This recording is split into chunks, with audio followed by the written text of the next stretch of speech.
현대 의료의 병원에서 너무나 많은 정밀한 검사를 하다 보면 이렇게 병이 없는 사람이 환자가 되는 일이 굉장히 많아요. 그러면 건강검진 하지 말라는 거야? 이거는 제가 모든 분들한테 하지 마세요 이 말을 제가 못해요. 다만 저는 안 합니다. 검사가 너무 많아요. 그래서 이걸 내가 여기에 다 검사를 당하고 나면 내가 여러 가지 병을 얻게 될 것 같아요. 네, 안녕하세요. 저는 한림대학교 성심병원 류마티스내과 김현아라고 합니다. 저는 한 30년 이상을 이제 임상 현장에서 환자분들을 진료하고 그렇게 이제 지금까지 지내왔는데, 현대 의료의 발전에 따라서 이제 많은 일들을 목격을 했고, 현대 의료가 참 사람들에게 많은 혜택을 주고 있습니다. 그건 분명한 사실인데, 그럼에도 불구하고 이 혜택의 뒷면에는 또 많은 문제들이 있어요. 그런데 우리가 이 혜택에 대해서는 너무나 많은 정보를 얻지만 문제점에 대해서는 별로 정보를 얻지를 못합니다. 그러다 보니 이제 의료 현장에서 많은 불신들이 생기고, 그리고 어려운 점들이 점점 많아진다는 그런 생각을 가지고 있었습니다. 저도 좀 현대 의료의 많은 문제점들을 목격을 하면서 이 현상을 어떻게 이거를 한마디로 좀 정리를 할 수 있을까 했는데, 딱 떠오르는 말이 가짜 환자더라고요. 근데 이 가짜 환자라는 말은 들으시는 분에 따라서 굉장히 좀 이 오해를 살 수도 있고, 뭐야 이거 내가 꾀병이란 말이야 막 이렇게 화가 나시는 분도 계실 것 같고요. 제 자신도 동료들에게 비난을 받을 여지가 굉장히 많은, 우리가 뭐 가짜 환자를 만든단 말이냐 뭐 이런 비난을 들을 여지가 있어서 이 발언을 하는데 저도 나름 좀 용기는 필요합니다. 그런데 저는 현대 의료의 한 가지 큰 문제가 너무 많은 사람들을 환자로 몰아가는 것에 있지 않나 하는 그런 생각을 가지고 있습니다. 이제 가짜 환자라 하면 세 가지 정도로 이제 나눌 수가 있는데, 이제 첫 번째 유형은 이 현대 의료의 온갖 그 화려한 첨단 기계들 이런 것들을 동원해서 많은 검사를 하다 보니 건강검진을 비롯해서 병이 없는데도 불구하고 검사상의 이상을 발견하면서 환자가 되어버리는, 검사가 만드는 그런 환자들이 있습니다. 환자가 아닌데 환자가 되는 거죠. 검사상의 이상으로. 그래서 이렇게 해서 환자가 아닌 환자가 되는 가짜 환자의 유형이 있습니다. 이제 두 번째 유형은 환자가 될 필요가 없는, 병에 걸릴 필요가 없는 분들이 요즘 많은 병들을 안고 살고 있어요. 특히 젊은 분들이 문제인데, 사회나 환경의 문제로 인해서 병에 걸릴 이유가 없는 분들이 여러 가지 병을 양산하고 있는 이런 현상들이 있습니다. 이거는 병원에서 해결할 수 있는 문제가 아니고 우리 주변의 환경을 고쳐야지 해결할 수 있는 문제임에도 불구하고 이런 분들이 병원에 와서 답을 찾다 보니 생기는 또 많은 문제들이 있습니다. 마지막 유형의 가짜 환자는 우리가 고령화 사회에 들어오면서 이제 점점 오래 사시게 되는데, 그러다 보면은 노화를 피할 수가 없습니다. 그런데 저도 그렇지만 이분이 어디까지가 이게 늙는 과정으로 그냥 받아들여야 하는 것이고, 어디부터는 병이라고 해서 치료를 해야 하는 것인지 아주 좀 애매해질 때가 있거든요. 이렇게 노화와 질병이 완전히 뒤죽박죽 혼동이 되면서 만들어지는 많은 환자를 할 수 없는 환자들이 또 있습니다. 이제 이 세 가지 유형의 가짜 환자를 각각의 제가 경험한 사례들을 살펴보면서 이야기를 하도록 하겠습니다. 첫 번째 사례입니다. 머리가 아파서 오신 40세 남자분인데, 이분은 자가 면역 질환이 의심된다 해서 제게 왔어요. 이제 제가 류마티스 내과 진료를 하다 보니 이제 제가 보는 환자들은 류마티스 질환 그리고 이제 여러 가지 면역 질환들을 주로 이제 진료를 하거든요. 이분의 병력을 살펴보면 한 2달 전부터 머리가 너무 아픈데 일반적인 두통약 타이레놀 먹어도 전혀 듣지를 않습니다. 그래서 이제 내가 큰 병에 걸렸구나 이제 걱정을 하고 동네 병원 선생님을 찾아갔어요. 근데 동네 병원 선생님이 말씀하시기를 잠을 좀 많이 주무시고 일을 좀 줄이셔야 합니다. 이렇게 대답을 하십니다. 그러니까 이제 이분이 받아들이지를 못하는 거죠. 요즘 대한민국 직장인한테 일 줄이라고 그러면 그게 때로는 삶과 죽음의 문제가 될 수가 있습니다. 일을 줄일 수가 없죠. 그래서 이제 이분이 아니 나는 좀 큰 병에 걸린 게 확실하니까 대학병원에 가서 검사도 받고 치료를 하겠소. 진료의뢰서를 써주세요. 해가지고 이제 대학병원을 옵니다. 머리가 아프면 신경과 진료를 하시거든요. 근데 이제 대학병원 신경과에 머리 아프다고 오시면은 이제 검사 수순이 정해져 있습니다. 이제 머리 촬영을 하고 MRI 촬영 같은 걸 하고 또 피 검사도 많이 하죠. 근데 이분은 이제 내가 뇌 종양이라도 걸렸지 않나 이거 걱정을 하고 있었는데 다행히 촬영상에는 아무 이상이 없었어요. 뇌 종양 아닙니다. 두통으로 오시는 분들 MRI 찍어서 저는 정말 큰 이상 나오는 경우를 제 경우는 별로 못 봤어요. 어쨌든 혈액 검사상에서 뭔가 이상이 하나가 딱 걸리는데 그게 자가 면역 질환의 그 표지자라고 하는 항체라고 하는 이런 검사가 양성이 나옵니다. 그러니까 신경과 선생님이 이제 류마티스 내과에 가보시오. 당신은 자가 면역 질환일 수 있습니다. 이렇게 얘기를 해요. 그래서 이분이 저한테 왔어요. 근데 저는 아무리 봐도 이분이 병이 아닌 것 같고 저는 우선 궁금한 게 이 검사를 왜 했는지가 되게 궁금해요. 이런 검사는 이 환자가 정말 이런 자가 면역 질환을 가지고 있는 그런 위험 소인들, 증상들이 다 있고 정말 의심이 될 때 검사를 해야지 의미가 있지. 이렇게 그냥 잘 모르겠는데 일단 뭐라도 걸리나 보자 하고 이렇게 해서 양성 반응이 나오는 경우에는 가치가 없습니다. 무슨 말이냐면 이 검사는 환자가 아닌 사람인데도 양성이 나오는 확률이 굉장히 높아요. 이거를 우리가 이제 전문적으로 가짜 양성, 위양성 반응이라고 하는데 이렇게 이제 위양성 반응이 굉장히 많이 나오는 검사입니다. 이런 면역 검사는. 그래서 이제 제가 괜찮다고 우리 환자분은 이거는 검사 무시하셔도 되고 저도 이제 처방이 똑같아요. 동네 선생님하고 똑같습니다. 얘기를 들어보면 이분은 이제 직장 생활을 하면서 굉장히 좀 직무 스트레스가 너무 많고 그러니까 잠을 잘 못 주무시고 그리고 또 막 성과 막 이런 거에 몰리다 보니까 너무 이제 힘드신 거예요. 그리고 야근도 뭐 밥 먹듯이 하고 일을 줄이셔야 합니다. 저도 똑같아요. 처방이 약을 더 드리는 게 아니라 일을 줄이시고 조금 좀 숙면을 취하셔야 합니다. 이제 대답을 하는데 그런데 이분은 납득을 못 하시는 거예요. 아니 검사가 이상이 나왔대는데 이거 추가 검사, 정밀 검사 해야지 않습니까? 그래서 정밀 검사 하실 필요가 없는 이유를 또 설명을 해야죠. 우선 우리 환자분은 자가 면역 질환 의심 소견이 전혀 없습니다. 머리 아픈 거하고 상관없고요. 그리고 검사 자체가 원래 환자가 아닌 분들도 막 양성이 나오는 검사예요. 검사를 더 하면 안 되는 이유는요. 이 환자가 아닌 것 같은데 쓸데없이 또 정밀 검사하면 돈만 또 많이 쓰게 될 뿐만 아니라 우리 몸은 굉장히 복잡계예요. 자연의 최고의 복잡계인 인간의 몸을 온갖 정밀 검사를 하면 이상이 또 나옵니다. 알 필요도 없는 이상. 그러면 걱정을 또 하실 거 아니에요. 그래서 검사를 많이 하면 문제가 해결이 되는 게 아니라 걱정이 더 늘고 내가 이 검사를 또 해서 이제 여기 또 이게 또 이상이 아니지 후속 검사가 따르고 돈은 돈대로 쓰고 시간대로 쓰고 걱정은 늘고 이렇게 되실 거예요. 그래서 그냥 가십시오. 그래서 이제 보냈습니다. 제 말을 얼마나 납득을 하셨는지 모르겠고 다른 병원 가서 검사 또 하셨는지는 모르겠는데 하여간 현대 의료의 병원에서 너무나 많은 정밀한 검사를 하다 보면 이렇게 병이 없는 사람이 환자가 되는 일이 굉장히 많아요. 그리고 이 검사가 가지고 있는 그런 어떤 최면 효과랄까요? 환자분이 뭐 검사 양성이다 그러면은 나 정말 병 걸린 것 같아. 아프지도 않던 몸이 또 아픈 것 같기도 하고 이렇게 되거든요.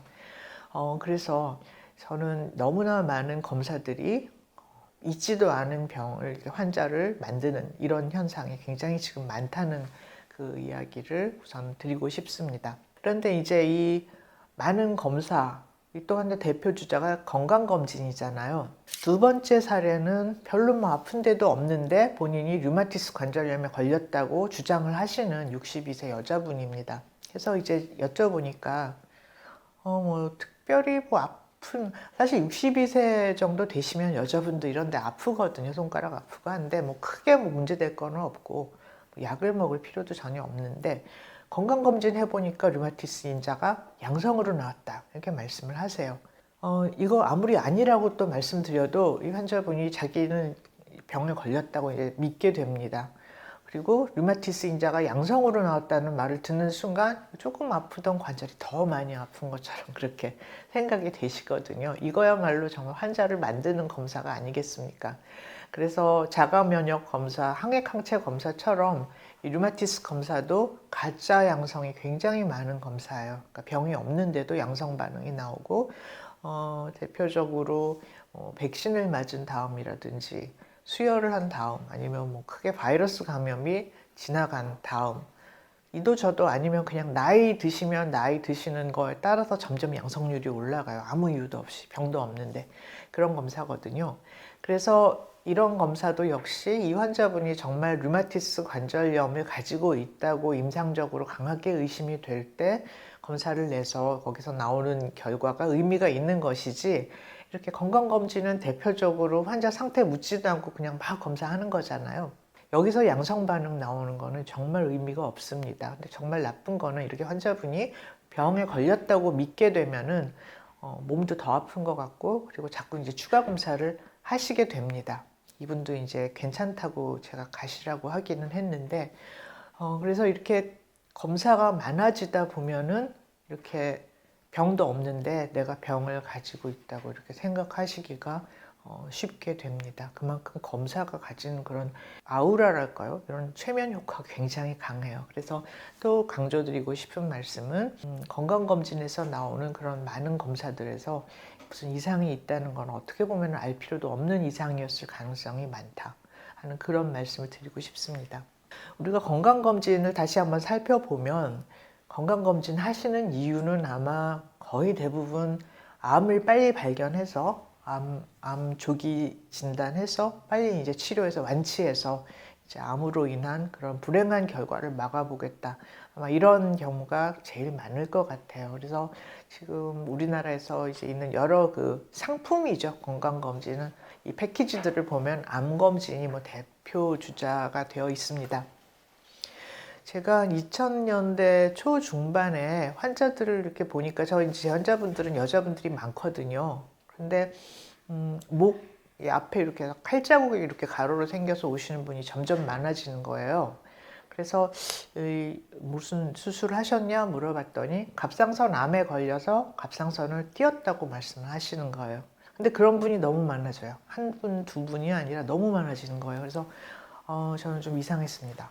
이게 우리나라에서 무슨 원자폭탄이 터진 것도 아니고 방사선 누출 사고가 일어난 것도 아닌데 왜 갑자기 갑상선암이 늘어날까? 그것도 이제 원인을 파고들어 보니까 건강검진에서 갑상선에 초음파를 댄 다음부터 이렇게 많아졌습니다. 저는 굉장히 좀 의아했던 게 제가 학생 때 배우기로는 이제 갑상선암은 그 서구에서는 이제 부검을 하거든요. 사람들이 죽으면은. 근데 노인들 이렇게 부검했을 때 노인들 갑상선에서는 반쯤 암이 나온다. 저는 이렇게 배웠거든요. 그러니까 무슨 말이냐면 이 암은 그것 때문에 환자가 죽는 게 아니라 그냥 환자가 죽을 때까지 같이 그냥 가다가 같이 죽는다. 조용히 있는 암이라고 저는 그렇게 배웠었거든요. 근데 왜 느닷없이 이렇게 갑상선암을 다 끄집어내서 조사를 하게 된 걸까? 근데 이제 그 건강검진 할 때 갑상선 초음파 이렇게 하거든요. 하고서 이제 약간 이상 음영이 있는 부분이 보입니다. 그러면은 거기를 침으로 찔러서 이제 세포를 뽑아봐요. 근데 여기서 암이 나왔다. 암이 나오면 이제 무장 해제죠. 이런 거 있다고 하면 그냥 저 그냥 두고 볼게요. 이럴 사람 없습니다. 다 띄어야죠. 그런데 저도 가지고 있을지도 몰라요. 저는 갑상선 초음파 안 합니다. 알고 싶지 않아요. 이거는 알고 싶지 않고 얘가 그냥 있더라도 그냥 조용히 저하고 같이 그냥 늙었으면 좋겠어요. 그런데 그렇게 생각을 하기가 또 쉽지가 않아요. 암이라는 거는 상당히 공포스러운 거기 때문에 제가 그 데이터를 하나 보여드리겠는데 이 역학하는 분들은 어떤 암이 과잉 진단이 될 가능성을 몇 개의 데이터로 살펴봅니다. 근데 이제 이 데이터를 말씀드리기 전에 강조를 하고 싶은 거는 과잉 진단과 조기 진단은 동의어입니다. 같은 거예요. 과잉 치료와 조기 치료도 같은 겁니다. 내가 빨리 병을 발견하고 싶어요 하면은 검사를 많이 해서 정말 조용히 있을 병까지 다 찾아내게 되는 겁니다. 근데 제가 이런 얘기를 하면서 굉장히 항상 조심스러운 게 듣는 분들은 의사들이 돈만 알고 이제 막 쓸데없는 검사하고 막 그렇게 해서 지금 이렇게 된 거다 이렇게 이제 비난의 화살을 돌리는 그게 쉽죠.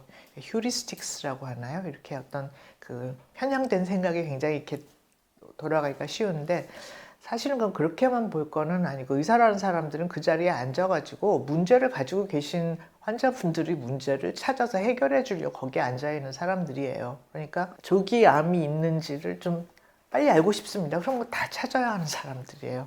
그러다 보니 이게 건강검진에서 좀 암을 좀 빨리 찾겠다 하면 많이 찾을 수밖에 없어요. 반드시 뭐 이게 뭐 과잉 진료를 유도해서 돈을 많이 벌겠다. 이게 전부가 절대로 아닙니다. 그래서 이제 이 그 갑상선 암의 데이터를 보시면 발병은 굉장히 많이 되는데 사망률하고 그리고 이제 전이로 발견되는 확률은 그 긴 세월 40여 년 동안 똑같아요. 높지가 않죠. 한 전이율이 한 2% 정도 되는데 그렇다면은 이거는 이 발견된 이 많은 암들은 어쩌면 그냥 조용히 있었을 가능성이 있는데 검진해가지고 발견해서 수술을 한 게 어쩌면 과잉이었을 수 있다 하는 그런 걸 보여주는 데이터거든요. 또 이제 이걸 방어하시는 분들은 그동안 치료 기술이 많이 발달하고 그래서 이렇게 사망률이 줄은 거다. 근데 이거는 좀 굉장히 자연스럽지가 못한 데이터입니다. 사실 이제 갑상선암은 수술 기법이 뭐 크게 발전한 게 없어요. 수술하고 방사선 치료 그거거든요. 근데 만약에 아무리 이제 치료 기법이 발전했어도 발병이 이렇게 늘어나면 사망률도 조금은 늘게 돼 있어요. 그리고 전이율도 조금은 더 늘게 되고 이게 자연스러운 데이터인데 이게 모두 플랫하다는 거는 똑같다는 거는 상당히 많은 부분은 알 필요가 없던 발견할 필요가 없었던 암이었지 않나 하는 이제 그런 데이터를 주는데 이제 제가 많은 분들한테 그래서 내가 그 현대의료를 어떻게 잘 이용합니까? 결국은 난 병원에서 이렇게 과잉 진료 당하기 싫고 이게 바가지 쓰는 거 아니냐 이제 이걸 우려하시는 분들이 많으실 것 같은데 잘 보시면은 요 그 갑상선암 데이터에서 발견될 당시에 전이가 있을 확률이 2% 정도 되거든요. 이거는 이제 조금 심각한 거죠. 이런 분들은 갑상선암 때문에 돌아가시는 분이죠.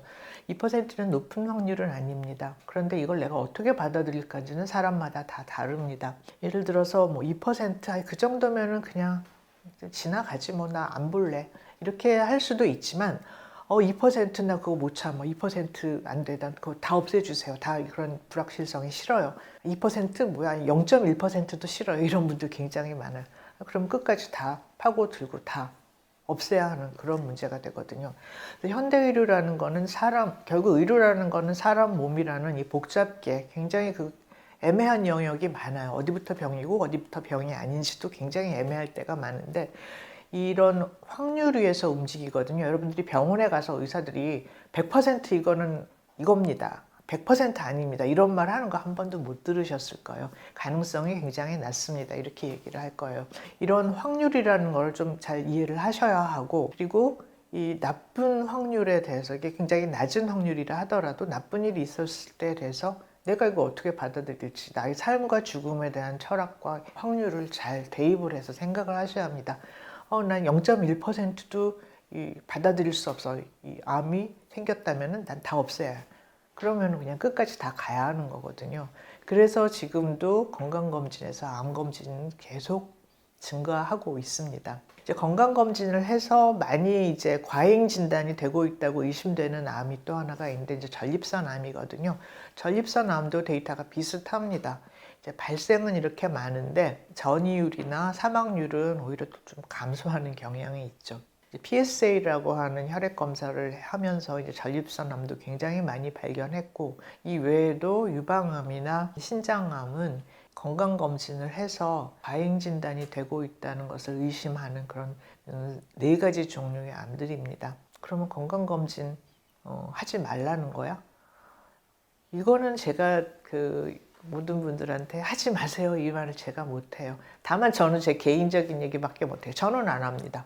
왜냐면 저는 이렇게 잘 들여다보면 검사가 너무 많아요. 그래서 이걸 내가 여기에 다 이게 검사를 당하고 나면 내가 뭐 여러 가지 병을 얻게 될 것 같아요. 알고 싶지도 않았던 거를. 그래서 이렇게 저는 이제 소화가 안 돼서 좀 불편하면 뭐 내시경하고 그런 정도지 패키지로 된 건강검진은 할 게 없고요. 다만 이제 직장검진은 과태료 내니까 안 하면, 그러니까 최소한의 직장검진은 그냥 과태료 안 내려고 하는 정도인데, 저는 그렇다는 거지 저와는 생각과 철학이 다르신 분들한테 건강검진 하지 마세요, 이 말은 또 못합니다.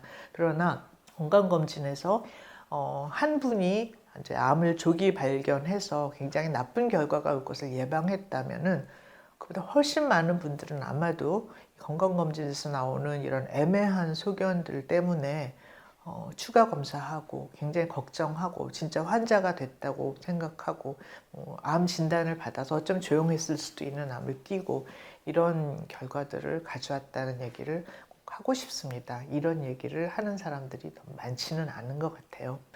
우리나라가 이제 우리나라 의료가 세계 최고라는 말 하는 사람들이 있습니다. 근데 이제 저는 거기에 동의하지는 않는데, 그 데이터가 있어요. OECD 국가들하고 비교를 했을 때 우리나라는 치료 가능 사망률 그리고 예방 가능 사망률 합쳐가지고 굉장히 낮은 국가예요. 근데 이제 이런 데이터를 보시면 알 수 있는데, 그 중에서 특히 치료 가능 사망률이 굉장히 낮아요. 이거는 치료라는 건 온전히 이제 병원에서 한 일이기 때문에 의료진들의 그 성적이 굉장히 좋다는 걸 알 수 있을 거예요. 치료 가능 사망률은 스위스 다음으로 우리나라가 두 번째로 우수합니다. 그래서 그렇기는 한데, 또 이제 우리나라 사람들은 OECD 대비 수명도 되게 길잖아요. 그래서 이제 우리나라 이 국민들이 건강할 것 같은데 실제로 당신이 건강합니까? 하고 물어보면 이 OECD에서 내가 건강하다고 건강하지 않다고 대답하는 분이 가장 많은 국가예요, 우리나라는. 그러니까 건강하다고 대답하는 분이 30몇 %밖에 안 되거든요. 이것도 굉장히 좀 이상한 일이죠. 그러면서 또 재밌는 게 우리나라는 OECD에서 1인당 의사를 가장 많이 보는 국가입니다. 그러니까 1인당 진료수가 굉장히 많은 국가의 1등이에요. 그래서 이제 왜 이렇게 우리나라 사람들은 객관적인 지표들은 좋은데 왜 이렇게 건강하지 못하다고 느낄까? 이제 이 데이터를 보고 많은 분석들이 있었고, 이제 어떤 분들은 일본 사람들도 건강하지 않다고 이렇게 대답을 하거든요.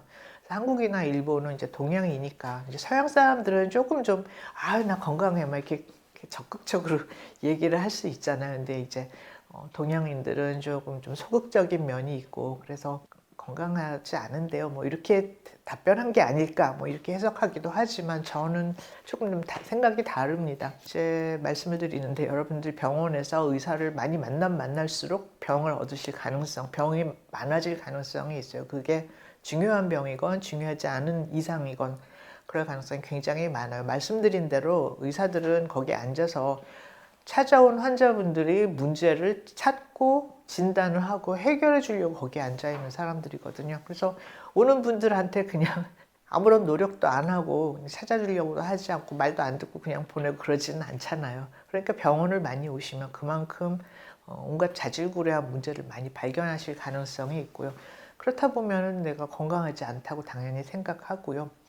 어떻게 보면 병을 사서 하는 병이라는 그런 생각도 있는데, 그러나 더 중요한 일은 더 큰 사회적인 기저를 살펴보면, 이제 우리나라가 지금 신자유주의 그 말기 현상으로 이제 각자 도생, 지금 우리나라가 사회가 맞나 하는 생각이 들 정도로 지금 여러 가지 혼란상이 있잖아요.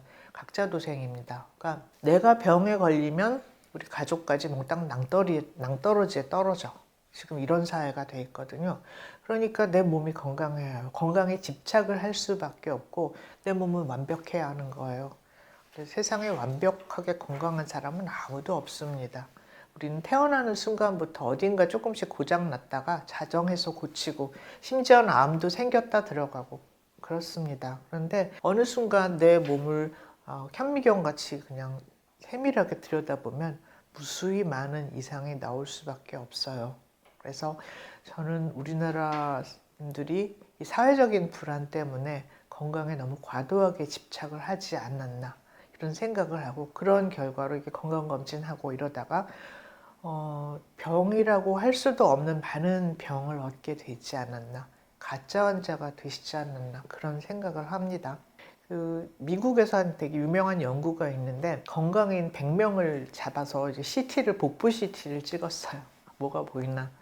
완전 정상으로 나온 17%, 그러니까 83%는 아무 병이 없는데도 뭔가 CT를 찍으니까 이상이 나온 거예요. 그래서 이렇게 우리 몸은 항상 좀 어딘가 이렇게 이상을 좀 배태를 하고 있지만 그게 우리에게 정말 심각한 결과를 일으키는 일은 드물다 하는 그런 사실을 아시고 검사가 정밀하면 정밀할수록 수많은 이상을 발견하게 되는데 그게 과연 우리에게 도움이 되는 그런 발견일까?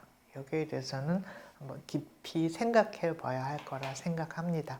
두 번째 유형의 가짜 환자입니다. 이제 이분들은 특히 이제 젊은 분들에 많은데 이 병에 걸릴 이유가 없는데 사회 환경의 문제 때문에 병에 걸리는 분들 이야기를 하고 싶습니다. 제 발이 아파서 오신 29세 남자분인데 이분은 장기간 근무를 하는 걸로 또 유명한 업종에서 일을 하시는데 무슨 업종이라 말은 안 하겠지만 야근은 많이 하고 그리고 또 막 음식 시켜 먹고 쉬는 날에는 그냥 자느라고 바쁘고 뭐 이제 이러신 분인데 오늘 발이 너무 아파서 왔어요. 그 전날에 치맥을 하고 그리고 이제 잤는데 아침에 일어나니까 발이 퉁퉁 붓고 아파가지고 걷지를 못할 정도로 이렇게 됐습니다.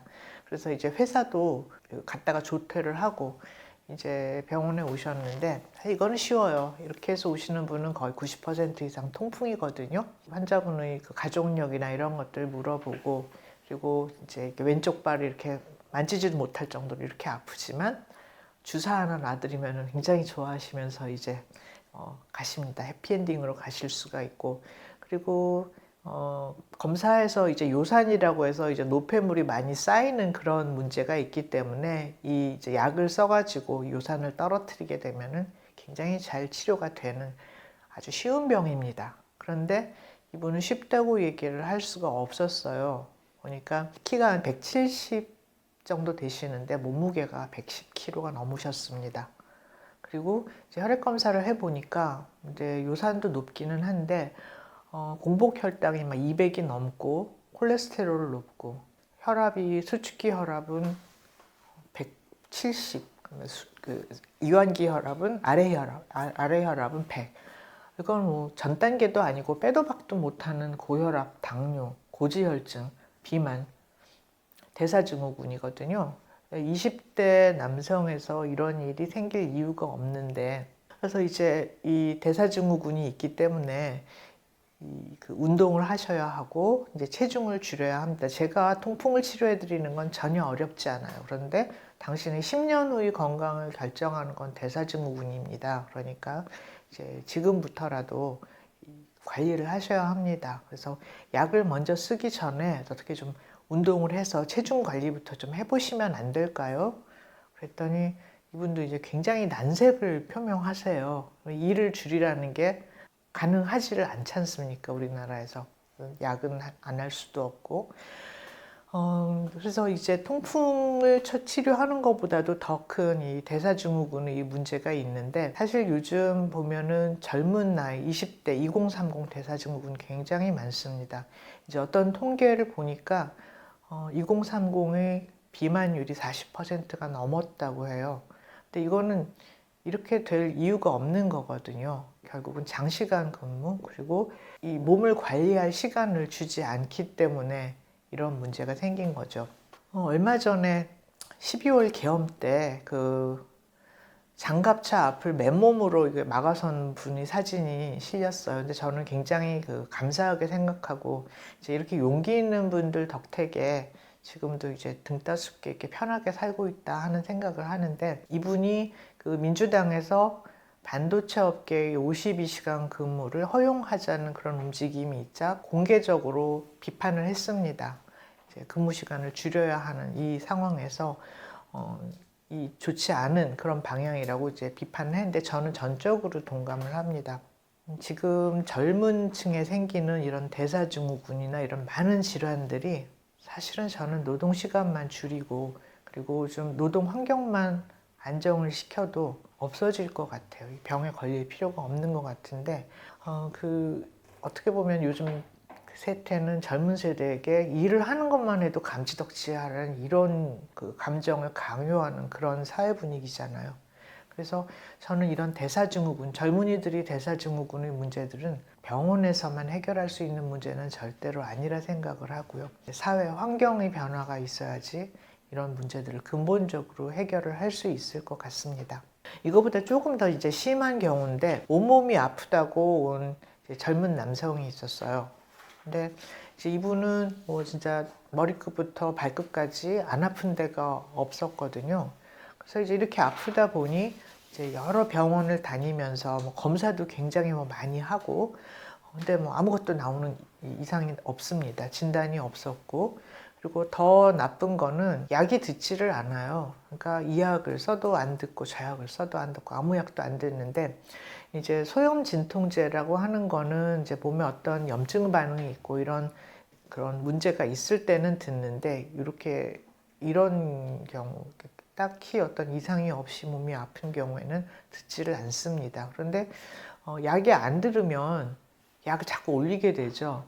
또 진통제라는 게 몇 가지 없어요. 지금 나와 있는 진통제 종류가 몇 가지 없다 보니 이것도 안 듣고 저것도 안 들으면 갈 길은 이제 마약성 진통제밖에 없거든요. 다행히 이제 저한테는 마약성 진통제 쓰기 직전에 오셨는데, 저도 이제 이분 이제 쭉 살펴봤습니다. 근데 진찰을 해보니 관절이나 근육이나 뭐 아무 문제가 없어요. 염증도 전혀 없고. 그리고 이제 계속 보니까 이분의 귀를 봤더니 귀에 귀지가 하나 가득 있어요.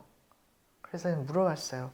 하루에 몇 시간 누워 계세요? 물어봤더니 하루에 20시간 누워 계시대요. 20시간 누워 있으면 뭐 식사하는 시간, 화장실 가는 시간 빼놓으면 다 누워 있는 거거든요. 그러면은 잠은 잘 주무세요? 물어보니까 20시간 누워 있음에도 불구하고 잠은 잘 못 주무세요. 자다 깨다 하면서 중간에 스마트폰 보고. 이러면 몸이 안 아플 수가 없어요. 이제 조금 더 그 병력을 살펴보면 이분이 학교 다닐 때 학폭까지는 아니지만 좀 왕따를 많이 당하고, 그래서 이제 자신감이 많이 없어지고 이제 밖으로 나가서 이렇게 사람들과 대면하는 거에 대해서 점점 이제 힘들어지고 이런 이제 문제가 있었습니다. 그래서 이분이 진단이랄까요? 전 단계 히키코모리라고 얘기를 해야 할까요? 굉장히 이제 슬픈 이야기인데, 그런데 이제 이렇게 되면 몸이 아플 수밖에 없습니다. 아무 몸에 염증도 없고 이상이 없어도. 이런 걸 보고 저희가 신체화 장애라고 그렇게 부릅니다. 즉 이제 우리 뇌에서 이제 여러 가지 문제들이 생겼을 때 뇌는 많은 그 우리 신체 기능을 관장을 하거든요. 이 몸이 아프다는 사인을 이 적재적소에서 이거를 잘 컨트롤을 하지 못하면 그냥 몸이 아픕니다. 근데 이거는 이 아픔은 병원에서 뭐 사진 찍어보고 검사를 한다고 해도 전혀 나타나지를 않습니다. 약도 안 들어요. 약이 들을 리가 없죠. 이런 종류의 그런 통증을 타겟으로 만든 약들이 아니니까. 근데 이제 약이 안 듣는다고 마약성 진통제 같은 걸 처방하면 이런 분들은 그 길로 중독됩니다. 그래서 이제 당신이 몸이 아픈 이유를 설명을 합니다. 솔직히 말씀드리면 제가 도와드릴 게 없어요. 약을 쓰는 게 의미가 없기 때문에. 그래서 병원에서 도움을 드릴 수 없다는 걸 솔직하게 말씀을 드리고, 그런데 다행인 거는 이분이 왜 몸이 아픈지를 납득이 가게 설명을 하면 그래도 조금은 도움이 됩니다. 그래서 저는 약을 아무것도 드리지 않겠습니다. 이거 병원에서 답이 안 나오는 문제고, 그 대신에 하루에 한 10분, 20분만이라도 조금 누워있는 시간을 줄이고, 조금 더 몸이 되시면은 한 30분씩 밖에 나가서 좀 걸어보시라고 얘기를 합니다.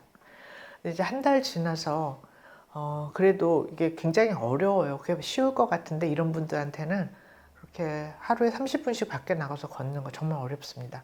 그래도 굉장히 좀 의지를 발휘를 하셔가지고 누워있는 시간을 많이 줄이셨어요. 그리고 이제 조금은 밝은 모습, 뭐 아픈 건 여전히 아픈데 조금은 좀 덜 어두운 모습으로 오긴 하셨는데, 이제 어떻게 이 분의 상태를 호전을 시킬지 앞으로 이제 저도 걱정을 합니다. 제가 할 수 있는 건 아무것도 없거든요. 왜 아프신지 설명하고 병원에서 할 게 없으면 최소한 해는 끼치지 말아야 하는데 이제 불필요한 약들을 막 안겨주고 또 불필요한 검사해가지고 돈 쓰게 만들고 하는 거는 해를 끼치는 거거든요. 그래서 그런 것들을 설명하고 어떻게든지 사회에 이제 적응을 하시도록 해야 하는데 이제 제 능력을 훨씬 벗어난 일이거든요. 그래서 요즘 뭐 직장 괴롭힘 이거 아직도 그냥 굉장히 심각한 문제죠. 매일매일 이 불행한 일들이 일어나는 것을 보는데 이런 사회적인 문제들을 고치기 전에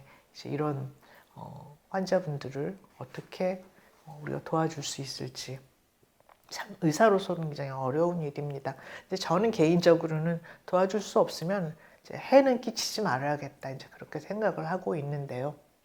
이제 그 다음 사례는 조금 더 극단적인 사례죠. 그래서 이제 매일 죽고 싶다고 생각해서 오는 26세 여자분인데 이분은 한국 분은 아니에요. 이제 남아프리카 공화국 분인데 저한테 온 거는 죽고 싶어서 오신 건 물론 아니고 몸이 아파서 오셨어요. 이분은 이제 본국에 계실 때도 섬유근통이라는 그런 병을 가지고 있었어요.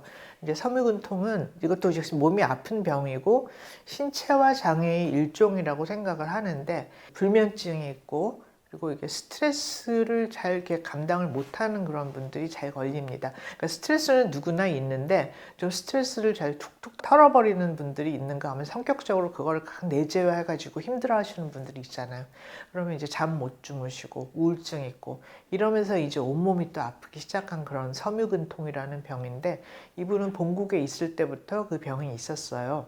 그런데 이제 좀 환경을 좀 전환해 볼까 하는 생각으로 요즘 또 K컬처가 굉장히 인기가 있으니까 이제 한국에 워킹홀리데이처럼 한국에 왔어요. 이제 학원에서 영어 선생님을 하면서 생활을 하는데 병이 점점 나빠집니다.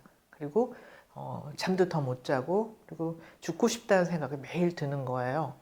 그래서 이제 저한테 오셨는데 처방은 딱 하나요. 본국으로 돌아가세요. 한국은 섬유근통 환자가 살기에는 좋은 나라는 아닙니다. 이제 이분한테 여쭤봤어요. 그래도 본국에 계실 때는 가족이 있고 친구들이 있고 해서 이제 사회적인 연결이 어느 정도 유지가 됐었거든요. 근데 한국에 와서 직접 이제 일 관계가 아닌 그냥 다른 일로 대화를 할 사람이 한 명이라도 있냐 물어보니까 아무도 없다고 그래요. 그러니까 극심한 사회적인 고립 상태죠. 비록 이제 본국에 있는 가족들하고 뭐 영상 통화를 하고 하지만 그거는 얼굴을 보고 하는 것과는 이제 다른 이야기거든요. 그래서 저는 빨리 이제 그냥 고국으로 돌아가셔라. 당신이 사회적인 관계를 맺을 수 있는 사람들이 있는 그런 환경에 가셔야지 한국에서는 안 될 것 같다고 이제 말씀을 드리고 다행히 이분이 이제 제 말을 납득을 하셨는지 이제 계약 기간을 좀 이제 종료를 해서 빨리 이제 단축을 해서 다음 달에는 고국으로 돌아가신다는데 그 이전에 큰일이 안 생기게 오실 때마다 잘 이제 도와드리는 게 그냥 말씀 들어드리는 거고 하는 겁니다. 약을 드리는 게 아니라 우리나라도 참 이 섬유근통 환자분들이 많은데 이거는 이제 이 괴롭힘을 당한다든지 이런 일이 있으면은 뭐 거의 뭐 다 생긴다고 보고요. 그리고 작년에 이제 그 불안 세대라고 하는 그런 책이 우리나라에서 이제 출판이 번역이 돼서 굉장히 이제 화제를 모았는데 조나단 하이트라고 하는 그 미국 심리학자가 썼던 책으로 기억을 하는데요. 이분은 이제 지금 젊은 층들이 그 정신 문제가 이제 너무나 어릴 때부터 스마트폰을 많이 썼기 때문에 생긴 것이라고 강력하게 주장을 하고 그래서 이제 여러 가지 그냥 그 과감한 조치들을 제안을 합니다. 몇 살 이전에는 스마트폰을 아예 쥐어주면 안 되고 스마트폰을 가지고 있는 어린애가 있으면 부모들이 모두 이제 합심을 해가지고 그 부모를 계속 압력을 넣어서 그 스마트폰 못 쓰게 하자 막 이렇게까지 얘기를 하시거든요. 근데 이제 저는 좀 엉뚱하게 생각을 하는 경향이 있어서 굉장히 오래전부터 저는 이제 마야력이라는 그런 남아메리카 마야족의 그 예언력이 있는데 그 2012년에 지구가 멸망한다고 그랬어요. 근데 저 그 말이 맞다고 생각을 무슨 이유인지 그 말이 맞았던 게 아닌가 가끔 생각할 때가 있었거든요. 정말 다 망했는데 그냥 우리 그냥 눈만 뜨고 숨만 쉬고 이러고 살고 있는 게 아닌가. 망한 것도 모르고. 그런데 그 요즘 나오는 데이터들을 보면 제가 막연히 가지고 있었던 그 느낌이 사실일지도 모른다는 생각이 들더라고요. 이제 이 그래프는 미국의 데이터인데 2012년을 기점으로 청소년의 자해, 우울증이 폭증하는 현상을 보여주는데 이거는 미국만이 아닙니다. 영어권, 비영어권, 전 세계 모두에서 나타나는 증상이고 가장 큰 원인은 이게 너무 어린 시절에 이 정보 범람으로 이끄는 이 스마트폰 사용이 굉장히 큰 원인일 거라고 그렇게 보는데요. 우리 뇌가 잘 기능을 하려면은 우리는 그냥 뇌세포를 다 사용을 하고 그냥 막 이렇게 아주 활성화하면은 머리가 좋다, 뇌를 잘 쓴다 이렇게 생각하는데 그거는 이제 오해고요. 뇌의 가장 중요한 기능은 적재적소에서 누를 걸 딱 눌러야 합니다. 그래서 이 잘 억제하는 기능이 잘 돼 있어야지 뇌가 정돈이 되고 잘 활용을 할 수가 있는데 그 기능이 이제 뇌는 계속 그 청소년기까지도 리모델이 되거든요. 그래서 이제 청소년기에 굉장히 중요한 일이 뇌와 뇌의 연결, 시냅스라고 하는데 이 연결을 그냥 다 청소를 합니다. 그래서 청소년기에 이 뇌의 연결이 한 20% 남기고 다 청소가 되거든요. 그것이 잘 이루어져야지 이제 뇌의 기능이 건강하게 유지가 되는데 이 청소년기에 너무나 많은 자극적인 정보들을 그냥 폭포수처럼 쏟아붓게 되면은 이 뇌의 리모델링에 큰 문제가 생긴다고 그렇게 보고 있습니다. 그래서 지금 청소년들이 이 정신 건강이 폭증하는 그런 이유가 바로 이런 스마트폰의 범람 때문일 거라고 보는 뇌 과학자들이 굉장히 많죠. 그래서 이런 신종 질환이죠. 이건 어떻게 보면은 이런 기기들이 들어오지 않았다면은 젊은 친구들이 이렇게 힘들어하지 않을 수도 있었을 터인데, 그래서 지금 말씀드린 이 세 가지 유형의 이런 문제들은 사실 환경과 사회가 만든 문제거든요. 그래서 우리는 젊은이들에게 미래를 뺏어버리는 이런 일들을 그냥 용인을 하는 사회가 용납을 할 수 있는 사회인지 항상 비판적인 마음을 가지고 관심을 가지고 어떻게 바꿀 수 있는지 같이 고민을 해봐야 할 것 같습니다. 이제 그 뇌는 말씀대로 우리 몸의 그 오장육부를 다 관장을 하는 그런 기관이기 때문에 여기서 문제가 생기면은 다양한 신체 증상이 나타나요. 그래서 그냥 이유 없이 온몸이 아프고 이게 뭐 대표 증상이고요. 그리고 이제 뭐 흔한 예로 학생들이 아침에 시험 보러 가는데 배가 아파서 화장실에서 못 나오죠. 장에 어디가 문제가 생긴 게 아니라 이 장으로 이렇게 신호가 가는 겁니다. 그러니까 이제 배가 아픈 그런 증상으로 나오고 숨을 못 쉬겠다 뭐 이런 증상도 있죠. 폐나 심장에는 아무 문제가 없는데도 이 심폐 관계 이런 증상도 나올 수가 있습니다. 그래서 이 정신 건강이 굉장히 중요하다는 것이 여기에서 문제가 생기면은 실제로 이상이 없는 장기에도 여러 가지 증상들이 나올 수가 있어요.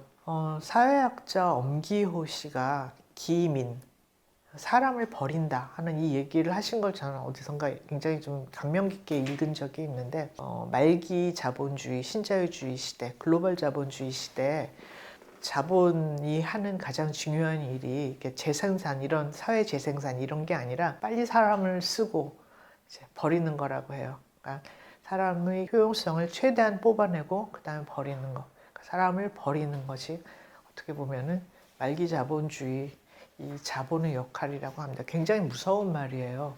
그리고 국가가 하는 가장 중요한 역할은 이렇게 잉여가 되고 버려진 사람들에게 네가 왜 버려질 수밖에 없었는지를 납득을 시키는 거라고 합니다. 정말 저는 이게 너무 무서운 말인데 지금 젊은이들 미래가 없다고 생각하는 젊은이들이 너무 많거든요. 사회의 이런 무시무시한 이런 변화 여기에 대해서 우리가 어떻게 하면은 이 젊은이들이 미래를 다시 만들어주고 이들이 아프지 않게 할 수 있을지 모두가 생각해야 하는 그런 굉장히 중요한 과제라고 생각을 합니다. 가짜 환자 마지막 범주에 속하는 노화인가 질병인가에 대한 말씀을 드리겠습니다. 이제 손 모양이 변한다고 오신 여자분이 계세요. 보면은 이제 손가락 마디가 조금 이렇게 붉어져 있기도 하고 그런데 진찰을 해보면은 뭐 염증이 있는 것도 아니고 뭐 아픈데도 별로 없으세요. 그래서 근데 병원을 왜 오셨나요? 여쭤보니까 내가 친구들하고 만나는데 내 손이 이렇게 변하는 거야. 나만 손이 변해요. 친구들은 다 손 모양이 예쁜데 창피하고 친구들이 막 물어봐요. 너 손 왜 이러냐? 그래서 기분 나빠요. 그러니까 고쳐주세요. 이렇게 말씀하시면 저는 난감해지거든요. 그거 못 고치는데요. 저는 이렇게 답을 할 수밖에 없기 때문에. 대표적인 퇴행성 관절염의 사례예요. 근데 이제 퇴행성이라는 말이 함의하듯이 이것은 관절이 이제 오랜 세월 시간을 거치면서 이제 노화하는 그런 과정이라고 이해를 하면 되거든요. 보면은 이제 관절 만져보면 마디가 굵어진다고 표현을 하는데 이제 뼈가 자라서 이렇게 마디가 딱딱해지기도 하고 하는데 괜찮아요. 그냥 드셔도 되고 약 안 먹어도 됩니다. 왜냐면 옛날에 우리 할머니들 보면은 이 손가락 마디가 그냥 이만씩 했잖아요. 이런 손으로 그냥 다 할 일 다 하셨어요. 그러니까 막 진행을 해도 손을 쓰는 데는 좀 가끔 아프고 그러긴 하지만 손을 쓰는 데는 큰 지장이 없으시거든요. 그런데 고쳐달라고 하시면 어떡해요? 왜냐면 이거 약을 써도 의미가 없는 병이거든요. 병이 아닐 수도 있는 거죠. 이제 저는 제 분야에서는 이제 약을 꼭 써야 하는 관절염은 대표적인 게 류마티스 관절염이 있는데 요거는 이제 염증이 너무 심하기 때문에 아주 빠른 시일에 관절을 녹인다고까지 평가를 할 수가 있을 정도로 관절이 심하게 망가지기 때문에 약을 써서 이거를 억제를 하지 않으면 환자분이 이제 손을 못 쓰는 지경까지 될 수가 있거든요. 이럴 때는 확실하게 약을 써야 합니다. 근데 퇴행성 관절염은 약을 뭐 써도 이 손가락 마디가 나오는 거가 이게 들어가지를 않아요. 그리고 사실 약을 쓴다는 의미가 이 환자를 약을 써서 그냥 이제 약을 안 쓸 때에 비해서 약을 썼을 때 오는 혜택이 훨씬 클 때 약을 쓰는 거 아니에요. 장기적으로 봤을 때 약의 소소한 부작용을 다 상회하는 그런 이익이 있어야지 약을 쓰는데 퇴행성 관절염 약은 손가락 마디를 들어가게 하지도 못하고 어떨 때 약을 쓰냐면은 이제 가끔 막 아플 때 있거든요. 염증이 좀 올라올 때. 그럴 때만 잠깐 소염진통제 쓰면 되지 매일같이 약을 쓸 필요가 없어요.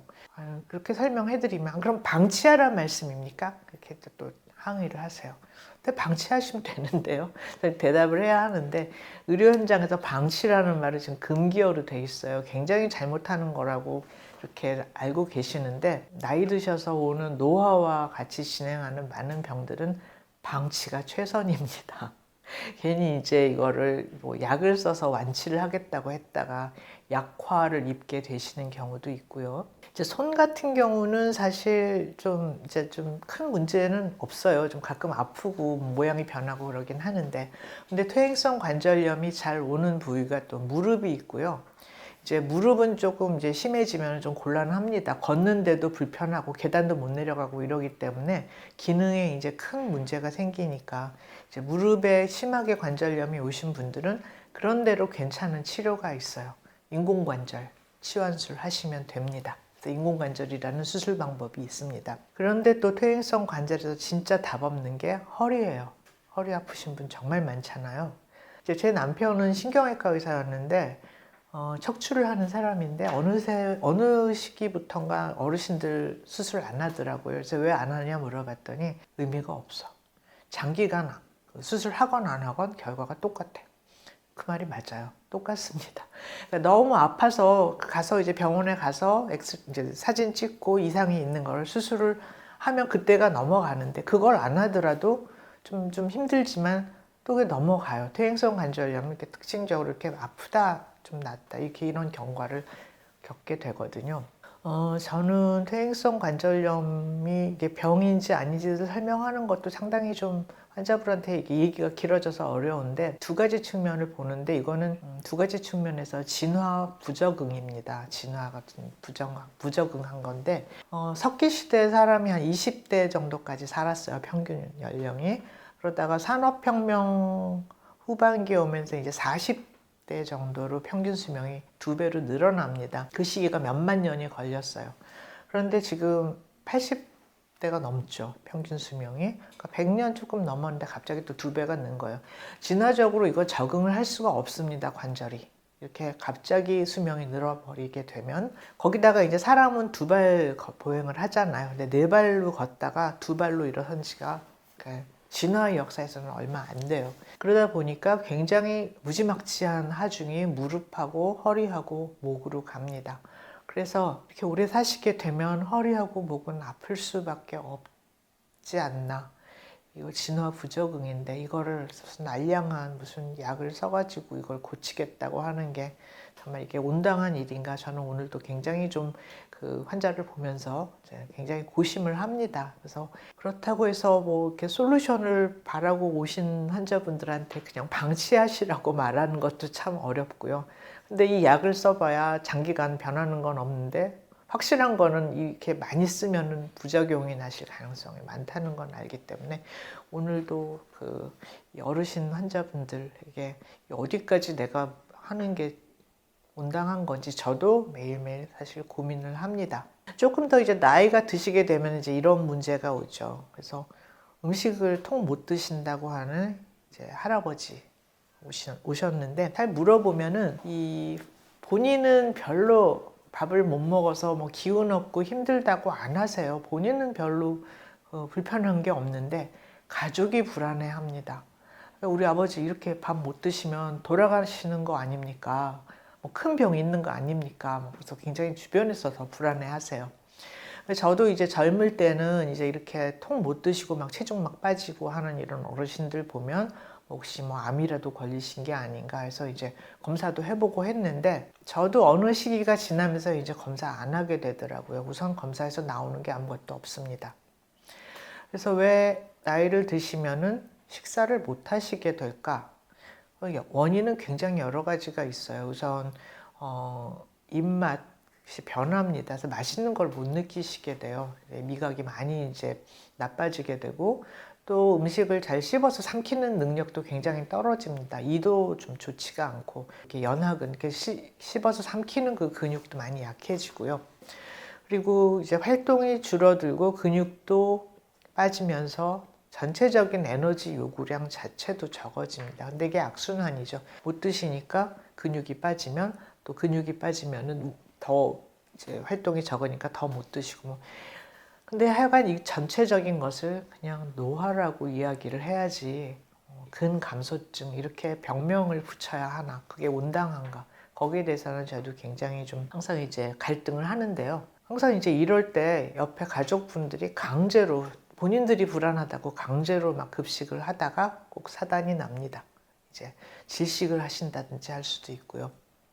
우리가 이제 그 음식을 급히 먹다가 갑자기 이렇게 살에 들린다 그러잖아요. 음식 기도로 넘어가면 되게 힘들죠. 그래서 막 이제 숨도 못 쉴 정도로 막 기침을 해가지고 이걸 밖으로 빼내야 하거든요. 그만큼 기도로 이게 불순물이 넘어가는 거는 굉장히 좀 문제가 있기 때문에 정상적인 경우에는 이거를 다 이제 기침해서 이게 다 빼내고 하는데 이제 나이가 드시면 그 능력이 떨어져요. 그래서 기도로 뭐가 넘어가도 모릅니다.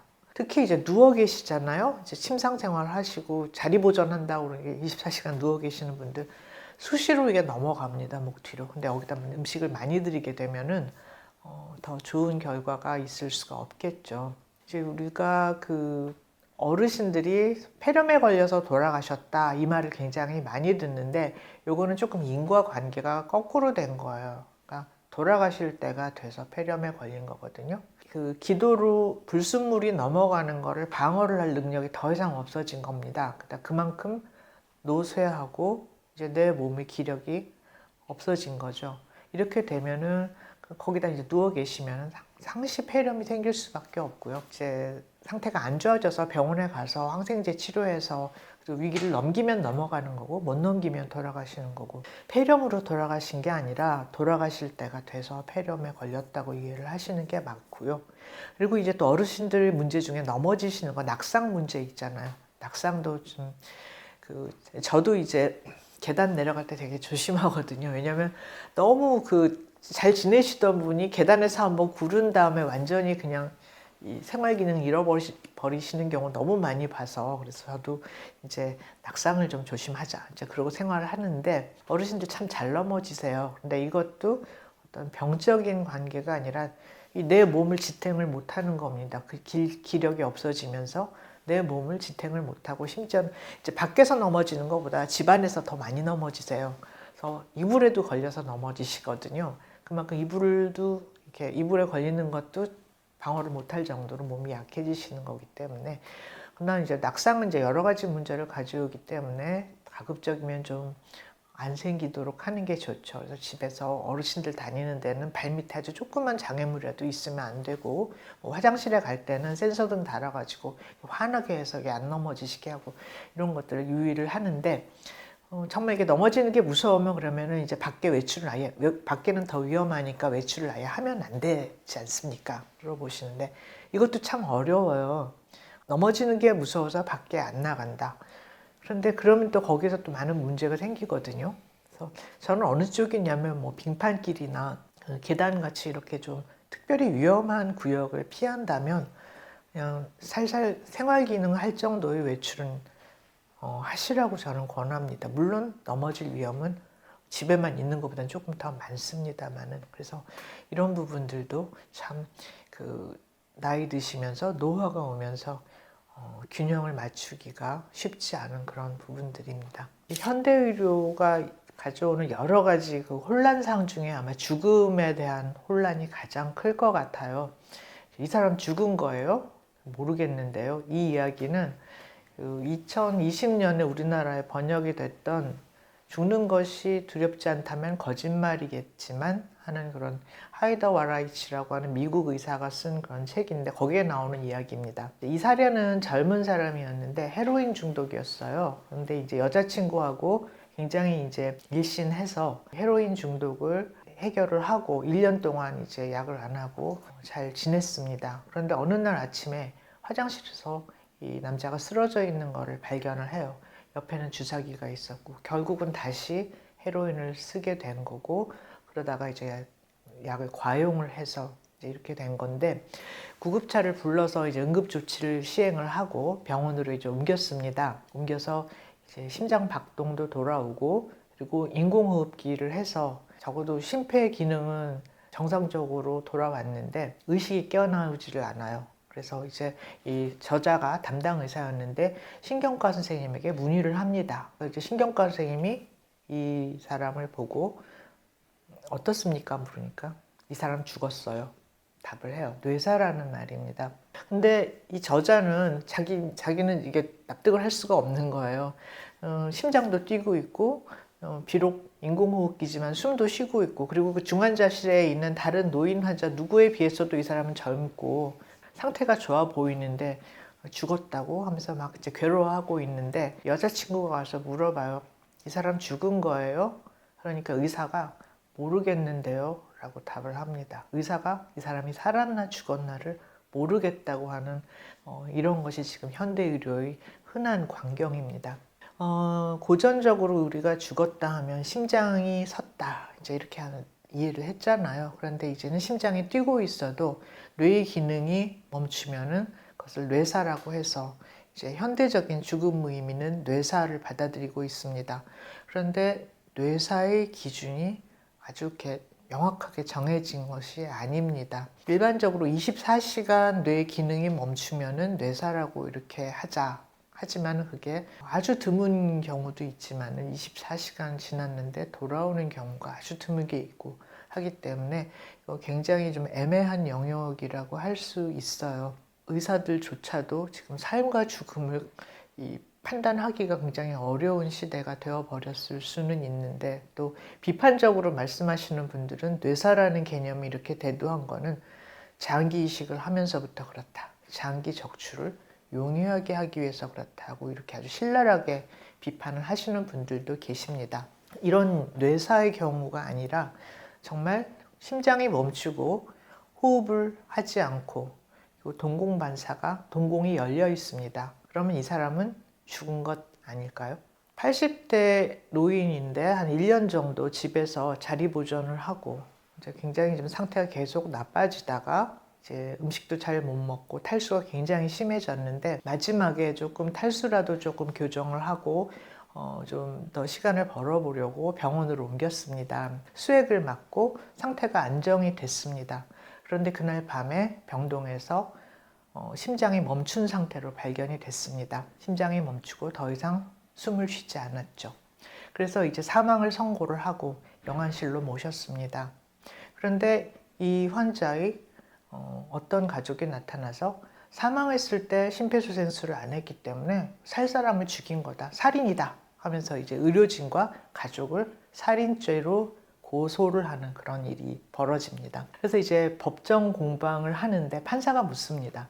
심장이 멈추고 호흡을 하지 않고 동공이 열린 사람은 죽은 거 아닙니까? 물어보니까 감정을 하는 전문의가 뭐라고 대답을 하냐면, 심폐소생술을 안 했기 때문에 죽었다고 단정을 할 수는 없습니다.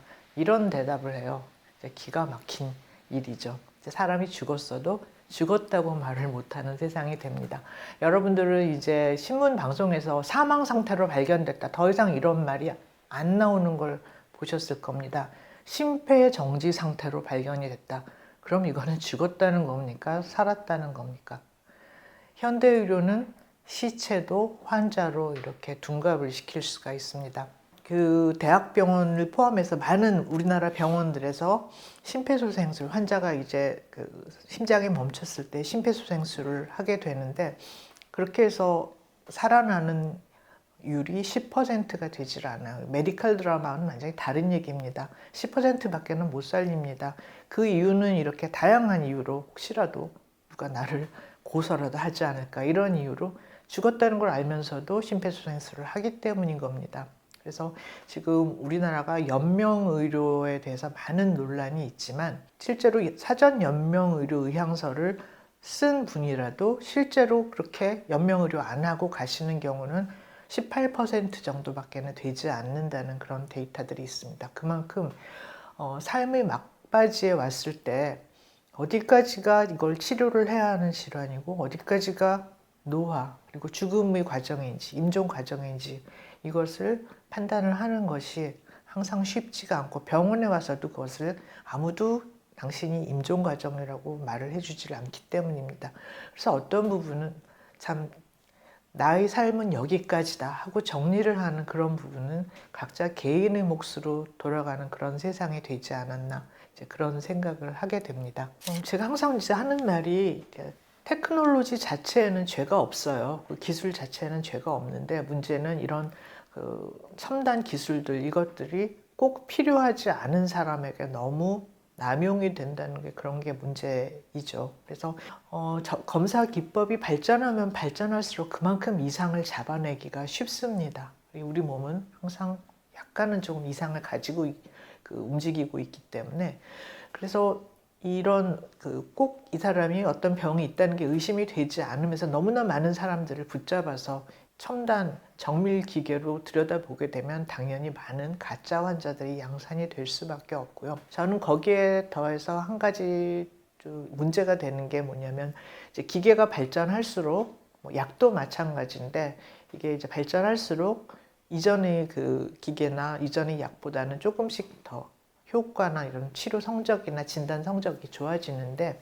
문제는 이게 조금 좋아지는데 가격은 기하급수로 올라갑니다. 여기에 대해서는 저는 굉장히 문제가 있다 생각을 합니다. 지금 전 세계 어느 국가든지 이 의료비 상승을 고민하지 않는 국가가 없어요. 약값이 너무 비싸지고, 그리고 그 속도가 너무나 가팔라요. 그래서 한 나라의 재정을 정말 크게 위협을 할 정도의 이런 일들이 벌어지고 있습니다.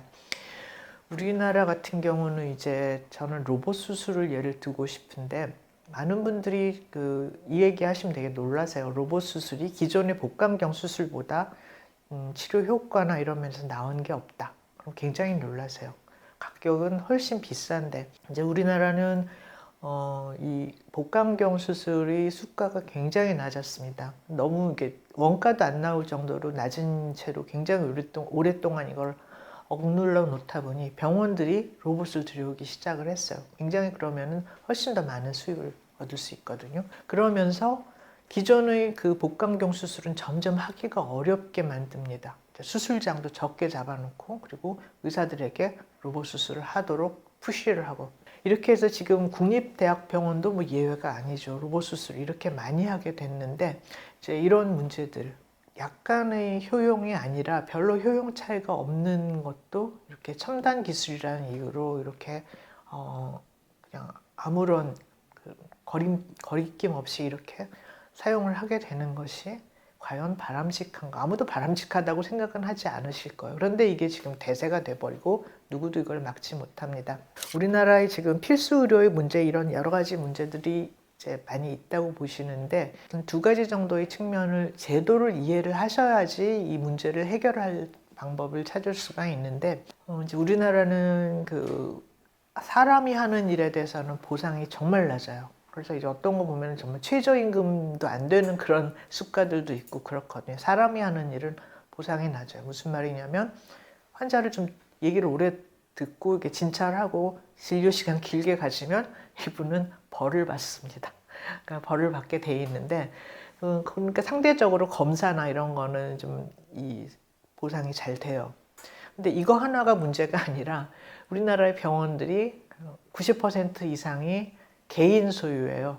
비즈니스입니다. 근데 이제 우리나라 공공의료가 적다는 그 얘기는 뭐 굉장히 많이 들으셨을 텐데, 공공의료라는 건 OECD 국가는 거의 뭐 준공무원 수준이에요. 그래서 의사들이 내가 수입을 얼마 벌었거니 이거 신경 안 쓰고 그냥 뭐 환자 뭐 15분도 보고 30분도 보고 이렇게 봅니다. 물론 굉장히 좀 그러다 보니까 대기 시간도 굉장히 길어지고 그러죠. 그래서 이제 그런 우리나라하고 굉장히 큰 차이가 있습니다. 우리나라는 재벌이 들어와 있는 병원도 있고 병원이 다 비즈니스입니다. 아무래도 그렇게 하다 보면 이윤 추구를 할 수밖에 없어요. 그러니까 이 두 가지가 맞물려 있는 겁니다. 기본 사람이 하는 일, 진짜 이 의료의 기본이 되는 여기에 대해서는 너무나 보상이 없고, 그런데 또 병원들 자체는 시스템으로 이 영리를 추구하고 아무래도 이윤 추구를 하는 그런 상황이 되다 보니 지금 우리나라에서는 이렇게 많은 검사들, 그리고 3분 진료라고 하죠. 사실 3분이면 할 수 있는 게 없어요. 약 처방하고 검사라는 것밖에 환자 말 못 들어줍니다. 근데 이런 3분 진료 시스템이 교정이 되지 않고 지금까지도 있는 그런 가장 중요한 이유가 이런 문제이고, 작년부터 이제 계속 뭐 의사 증원해가지고 1년 내내 지금 이 해결이 안 되고 있는데, 의사를 많이 만들어도 이 한 사람 한 사람이 자기 소신껏 이렇게 볼 수 있는 이런 시스템을 만들어 놓지 않으면 굉장히 좀 우리가 원하던 결과를 얻지 못할 거라는 건 굉장히 분명한 사실일 것 같습니다. 이제 우리가 어르신들 돌아가시면 짐 정리하면 나오는 게 약밖에 없어요. 약이 막 하나 가득 나온다고 그러는데 왜 이렇게 약을 많이 드시는 걸까요? 근데 이제 한 예를 들어 보이겠습니다. 어르신이 혈압이 높아서 병원에서 혈압약을 처방을 받았어요. 그런데 그 약을 먹으니까 다리가 부어요. 다리가 부어서 의사한테 저 다리가 부어요 얘기했더니 그러면 이뇨제를 좀 드시고 빼죠. 그래서 이뇨제를 드렸습니다. 그래서 이제 다리 부은 거는 해결이 됐는데, 이번에는 좀 전해질이 밸런스가 안 맞아요. 이뇨제를 드시니까. 그래서 칼륨이라고 하는 그런 전해질이 많이 떨어졌어요. 칼륨이 떨어지면 여러 곤란한 문제들이 생기기 때문에 칼륨을 다시 보충하는 약을 처방을 했습니다. 그랬더니 이번에 속이 쓰리기 시작해요. 그래서 위장약을 또 써야 했고요. 시작은 혈압약으로 시작을 했는데 약이 5개가 따라옵니다. 이거를 우리나라만 그런 게 아니고 처방의 폭포수, 프리스크립션 캐스케이드라고 하는 그런 현상으로 외국에서도 이렇게 이 어르신들이 약이 그냥 기하급수로 늘어나는 현상의 문제를 제기를 하는데, 이게 이렇게 쉽게 해결이 안 됩니다. 많은 국가들에서 돌아가시기 1년 전에 약을 10가지 이상 드시는 어르신의 숫자가 계속 늘어난다는 그런 보고도 있어요. 약을 10개를 먹어야 하나? 근데 어떻게 하다 보면 그렇게 됩니다. 그래서 저는 약을 너무 많이 드시는 게 싫다 생각하시면은 과감하게 대학병원에 막 한 분이 막 과를 4개, 5개씩 이렇게 돌아다니시거든요. 그거 안 하셔야 합니다. 많은 의사가 나를 보게 되면 약은 늘어날 수밖에 없어요. 그리고 환자를 한 사람으로 이렇게 전인적으로 보지 않고 나의 심장, 나의 간, 나의 콩팥 이렇게 보게 되면 약은 다 늘어날 수밖에 없거든요. 그래서 이제 어느 시점이 되면 대학병원을 이렇게 여러 과를 다니지 마시고 의사 한 사람 가까이 있는 선생님 찾아서 이렇게 날 오래 좀 볼 수 있게, 그렇게 의사를 찾으셔야 합니다. 이렇게 좋은 의사 찾아보세요. 아직 안 없어졌어요. 지금 우리나라에서는 멸종위기종이라고 저희들은 농담을 하는데 아직은 찾아보면은 믿을 수 있는 선생님들이 많이 계십니다. 그리고 이제 약을 좀 줄이고 싶은데 이제 외국에서도 디프리스크립션이라고 해서 약을 줄이자 하는 이제 그런 움직임이 있는데 이게 그렇게 생각처럼 간단치가 않습니다. 예를 들어서 이제 막 보니까 이 활동도 못 하시고 거의 그냥 침상 생활만 하시고 하는 분인데 그래서 약을 이렇게 보고 콜레스테롤 약, 고지혈증 약 하나를 이제 뺐습니다. 근데 한 달 있다가 이분이 뇌졸중에 걸렸어요. 사실 한 달 동안 고지혈증 약을 안 드셨다고 뇌졸중에 걸릴 확률은 극히 드문데 이게 0이 아니에요. 이거를 문제를 삼으면은 인과관계가 없다고 증명하는 게 거의 불가능하거든요. 그렇다 보니 굉장히 곤란한 일이 생기게 됩니다. 우리나라 의료의 또 하나의 문제는 상당히 부분 책임 떠넘기기 의료가 됐어요. 지금 이 필수 의료 문제 중에 상당한 부분이 그런데 우리나라가 놀라운 게 소송이 미국보다 더 많아요. 미국 소송 왕국인데 왜 이런가 이제 여러 가지 문제들을 고려를 하는데 의료는 뭐 교육과 함께 그 나라의 공적인 자원이거든요. 공공재. 인데 여기에 소비자주의가 들어옵니다. 여러분들 병원 가시면 고객이라고 이렇게 부르잖아요. 그러면은 소비자주의는 공공자원과는 양립을 할 수가 없습니다. 왜냐하면 소비자의 입장을 취하게 되면 난 어떻게 쓴지 여기서 한 끗의 손해라도 안 볼 거고 여기서 최대한의 이익을 내가 취해야 하고 그렇게 하다 보면 의료는 항상 정해진 확률로 나쁜 결과가 올 수밖에 없거든요. 근데 그 모든 나쁜 결과를 나의 손해, 의료사고 이렇게 해서 책임을 묻기 시작하면은 이건 정말 좀 어려운 문제들이 되거든요. 그래서 지금 의료가 공공재 그리고 모두 같이 노력을 해서 이거 지켜내야 하는 자원이라는 그런 생각을 다시 이제 할 시간이 된 게 아닌가 저는 그렇게 생각을 하고요. 그래서 저는 그 진료 시간이 긴 분을 우선 찾으시라고 말씀드리고 싶고요. 이게 애매한 말일 수는 있는데 내 말 한마디라도 더 들어주는 분 찾으시라고 그러기가 얼마나 어렵다는 걸 알기 때문에 제가 드리는 말이고요. 그리고 이제 굉장히 좀 이상하게 생각하실지 모르겠는데 잘 모르겠는데요. 조금 지내보시면 안 되겠습니까? 이 말 하는 의사 있으면 믿으셔도 됩니다. 이게 굉장히 좀 이상하게 생각이 되실 텐데 모른다는 말 하기가 진짜 어려워요. 이제 요즘은 많은 환자분들이 뭐 가면 내 문제를 그 자리에서 탁 진단하고 그냥 빨리 해서 해결해 주시고 이걸 원하시잖아요. 아주 쉽고 간단한 병 같으면 그게 충분히 가능한데 많은 경우에 좀 사안이 복잡합니다. 심지어는 이분이 정말 이게 병인지 아닌지도 애매한 경우도 굉장히 많거든요. 그리고 또 어떤 경우는 이게 이러다가 그냥 바로 저절로 나을 병 아니면 이렇게 오랫동안 속색일 병 요거를 판단하는 게 항상 쉽지는 않거든요. 그럴 때는 시간을 두고 지켜보는 게 최선일 수가 있는데 그렇게 안 되죠. 그렇게 안 되니까 오자마자 빨리 답을 내야 한다는 그런 부담감에 시달리니까 이제 쓸데없는 수많은 검사들이 이제 따라오게 되는 겁니다. 그래서 모른다는 말을 하면 이 말 할 수 있는 사람 되게 자신 있는 사람이에요. 그래서 지금은 모르겠지만 조금 시간을 두고 지켜보면서 계셔도 될 것 같습니다. 만약에 이런 말 하는 분이 있으면 믿으셔도 좋다고 저는 말씀을 드리고 싶어요. 말씀대로 여러분들이 생각하는 내 말 잘 들어주고 이렇게 믿을 수 있는 그런 의사, 좋은 의사가 참 우리나라 시스템에서는 이 도태가 되기가 너무 쉬운 현실이어서 그런 분들을 보면은 여러분들이 같이 지켜주시고 관심을 가져주셔야 합니다. 제가 얼마 전에 그 장례 지도사로 일을 하는 젊은 분하고 한번 얘기를 한 적이 있는데 이분이 그런 말씀을 하시더라고요. 제때 죽읍시다.